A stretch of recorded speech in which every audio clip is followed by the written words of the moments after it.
Welcome back to EpicAirsoftHD. This week we have something that you guys have been requesting for a long time. It's looking at budget guns. We do a lot of Marui stuff and a lot of expensive stuff like the Echo 1 AK700. So thanks to Jag Precision over in the US, they've sent us a couple of budget line guns, and this is the first one. This is the AK74u. It's an all polymer construction gun. So from flash hider to stock, pretty much everything is made of polymer. So it'd be interesting to see how this stacks against, the likes of the competition of the expensive guns.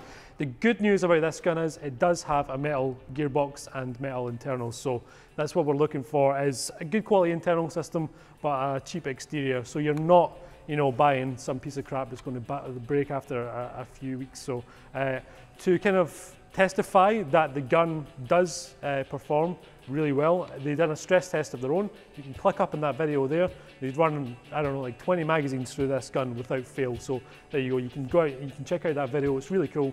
It's just a kind of a time warp of the gun itself firing ridiculous amounts of BBs over a short amount of time. So let's look at this particular gun. We'll start from the back there. Of course, this is the triangle folding stock, and it does fold. Rather than be the kind of stamped steel, this is actually a solid outside, and the inside is hollow. Unlike the stamped steel version, this bit here would be kind of exposed and you'd be able to get your finger in there. So it's a more sturdy design. It locks into place really well and there's no wobble there at all. Even though this is polymer, it's really well constructed. So back out again, locks into place, nice and neat, and there's no creaks, wobbles, and it doesn't feel like it's going to break too easily. So side here you've got your scope mount, so of course you can get a side mount on there or a Cobra red dot sight, and it'll sit up there nice and neat. So it's nice that they've included that. They haven't went too much into kind of money saving. So the battery is housed in the top, and of course this gun actually comes with a battery of its own. It's an 8.4 volt NIM battery. Nice and neat and handy to have, if you haven't got your own batteries. But we're going to use a 7.4 volt LiPo today to show you how strong the internals are in this gearbox. So we'll put that battery to the side. So it closes down, it's hinged, it's actually hinged with the steel pin, of course. Actually, I've noticed that the trigger guard here is actually a steel component, so that's good to know. The magazine itself is a 500 round high capacity type. So if this is your first gun, you're a beginner, this is really ideal for you. Holds enough rounds, and of course you've got a battery in there to last your game day. Front handguard here is polymer. It's quite smooth, it doesn't feel flimsy, so if I crush it as hard as I can, it doesn't actually bend or flex. In fact, the whole gun is the same way through. Even the top receiver here, everything feels sort of the way it should, for your money. The price of this gun is roughly about $100. So you guys asked me the question, what's the best gun for $100? This could be the gun. So let's take it out on a range test and see if we can prove its worth. Okay, we're out here on a 30-meter range. Of course, this is our kind of benchmark test.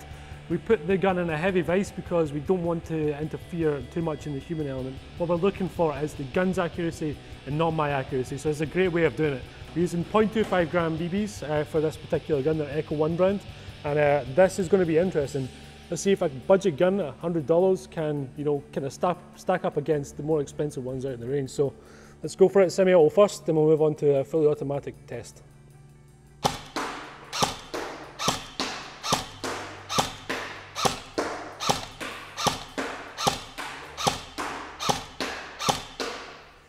Okay, let's put another target up there and we'll move on to fully automatic. Okay, we've got a new target up there, let's go for it.